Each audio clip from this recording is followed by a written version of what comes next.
ఈ John Paul అనేటువంటి వ్యక్తి ఈ చిన్న కామన్ సెన్స్ లేకుండా మాట్లాడుతున్నాడు. ఇతనికి నేను ఒక చక్కటి బిరుదు ఇవ్వాలని ఆశపడుతున్నాను. ఏంటి ఆ బిరుదు అంటే, సినిమాలలో కొంతమంది స్టార్స్ ఉంటారు.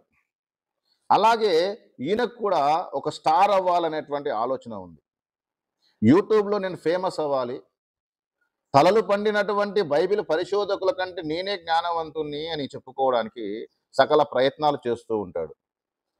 ఎవరు ఏది చెప్పినా వాక్యానుసారంగా బోధించేటువంటి వారు, దాన్ని అర్థం చేసుకునే జ్ఞానం లేనటువంటి ఈ సహోదరుడు వ్యతిరేకమైనటువంటి మాటలు, విరుద్ధమైనటువంటి మాటలు, ఇది కాదు నేను చెప్పిందే కరెక్ట్ అనేటువంటి విధానంలో ప్రయత్నం చేస్తూ ఉంటాడు.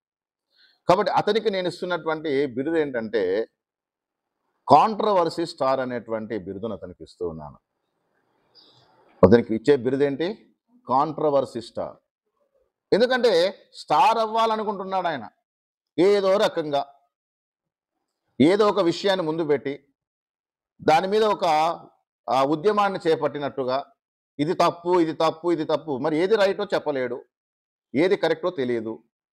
పోనీ అవగాహన ఉంటుందా అంటే అవగాహన ఉండదు.